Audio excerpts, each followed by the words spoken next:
پاک دل دے سکتا ہے۔ یہ نئی پیدائش سے ممکن ہو سکتا ہے۔ انسان کی عالمگیر گناہ آلودہ حالت نئی پیدائش کا تقاضا کرتی ہے۔ خدا کی پاکیزگی تقاضا کرتی ہے کہ انسان نئے سرے سے پیدا ہو۔ جو انسان نئے سرے سے پیدا ہوتا ہے اس کی زندگی کیسے ہوتی ہے؟ نمبر 1، میں حوالے نہیں پڑھوں گا لیکن نوٹ کرواؤں گا تاکہ آپ خدا کے کلام کو پڑھ سکیں۔ نمبر 1، نیا مخلوق راست باز زندگی گزارتا ہے۔ جو مسیح میں نیا ہو جاتا ہے، نئی زندگی میں آتا ہے، وہ راست بازی کی زندگی گزارتا ہے۔ پہلا یوحنا 2:29۔ نمبر 2، نیا مخلوق گناہ میں زندگی نہیں گزارتا۔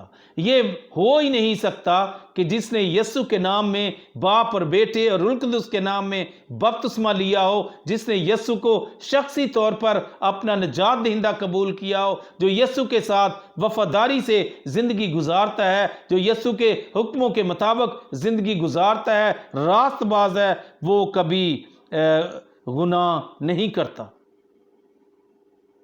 وہ گناہ کی زندگی نہیں گزارتا۔ پہلا یوحنا 3:9 میں یہ آپ پڑھ سکتے ہیں۔ نمبر 3، نیا مخلوق محبت رکھنے کے حکم کو پورا کرتا ہے۔ جو نیا مخلوق ہے وہ محبت رکھنے کے حکم کو پورا کرتا ہے، جیسے خدا نے ہم سے محبت کی اور خداوند یسوع مسیح نے ہم سے محبت کی، اور اس نے اپنی جان اس محبت میں، اس دوستی میں ہمارے لیے صلیب پر قربان کر دی، اور آج ہم نجات یافتہ ہیں۔ ہلیلویہ! خداوند کا شکر ہو اس کی اس عظیم قربانی کے لیے، اور خدا کا شکر ہو جس نے اپنے بیٹے کو اس دنیا میں بھیجا تاکہ ہمارے گناہوں کی ہمیں خلاصی مل سکے اور ہم نجات یافتہ ہوں۔ نمبر 4، نیا مخلوق فاتح زندگی گزارتا ہے۔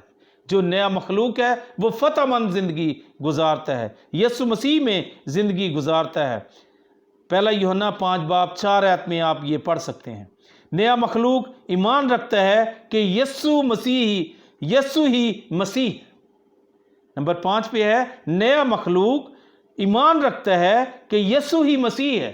اس کا ایمان بڑا مضبوط ہوتا ہے، وہ کسی دوسرے پر ایمان نہیں رکھتا، وہ جانتا ہے کہ یسوع ہی مسیح ہے اور یسوع کے علاوہ کچھ نہیں ہے، اور یسوع ہی ہمیں نئی زندگی دے سکتا ہے، کثرت کی زندگی دے سکتا ہے، ہمیشہ کی زندگی دے سکتا ہے۔ اس کے بغیر کوئی نئی زندگی میں ہمیں داخل نہیں کر سکتا۔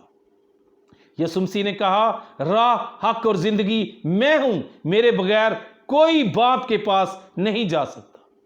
اس لیے میرے عزیزو، یہ جو میں نے 5 پوائنٹ بتائے ہیں، یہ خدا کے کلام سے ضرور پڑھیے گا اور اسے اپنی زندگی کے لیے استعمال کریں تاکہ آپ نئے سرے سے پیدا ہوں، ہمیشہ کی زندگی حاصل کر سکیں۔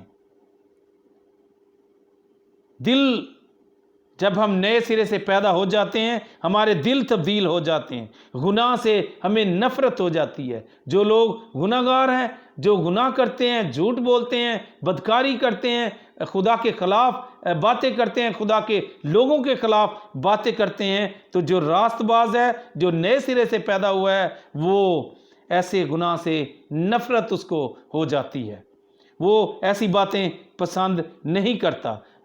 اس کی زندگی میں اس کی زندگی اور دوسروں کی زندگی میں ایک واضح تبدیلی نظر آتی ہے۔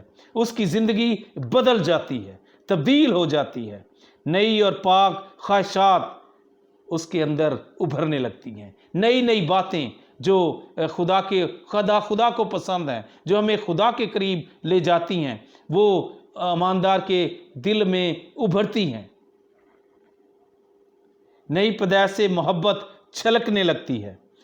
جو بھائی یا بہن نئی پیدائش میں آ جاتا ہے، اس کی زندگی میں محبت بھر جاتی ہے۔ کیسی محبت؟ جس طرح خدا نے ہمارے ساتھ محبت کی، اور خدا یسوع مسیح نے ہمارے ساتھ محبت کی، کہ اس کی محبت کا ثبوت دیکھیں کہ جب وہ صلیب پر تھا، لوگوں نے اسے صلیب چڑھا دیا، تو اس نے صلیب پر سے کہا، اے باپ ان کو معاف کر، کیونکہ یہ جانتے نہیں کہ کیا کرتے ہیں۔ وہ اپنے دشمنوں کو معاف کر رہا ہے جو صلیب پر اس پر تھوک رہے ہیں، سر پہ کانٹوں کا تاج رکھا ہے، پسلی میں نیزہ مار رہے ہیں، اور اسے کوڑے جنہوں نے مارے، سب جنہوں نے سخت سزائیں دیں، وہ ان کے لیے صلیب پر شفاعت کی دعا کرتا ہے۔ اے باپ ان کو معاف کر کیونکہ یہ جانتے نہیں۔ جب ہم نئے سرے سے پیدا ہو جاتے ہیں، نئے مخلوق بن جاتے ہیں، تو ہماری زندگی میں معافی کی روح آ جاتی ہے۔ ہم ایک دوسرے کو معاف کرنا شروع کر دیتے ہیں اور برداشت کرنے کی روح ہمارے اندر آ جاتی ہے، اور دوسروں کے لیے بھلائی کے کام کثرت سے ہوتے ہیں۔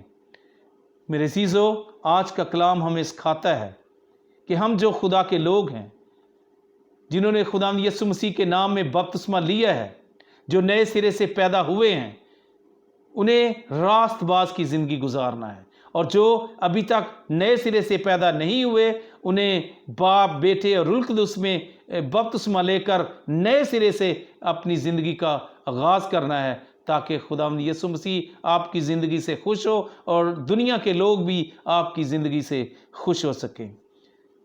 میں بڑی امید رکھتا ہوں کہ آج کا کلام ہم سب کی زندگی میں، آپ کی زندگی میں گہرے طور پر اثر کرے گا۔ میری دعا ہے کہ خداوند آپ کو برکت دے اور اس کلام کے مطابق زندگی گزارنے کا بھاری فضل بخشے۔ God bless you all.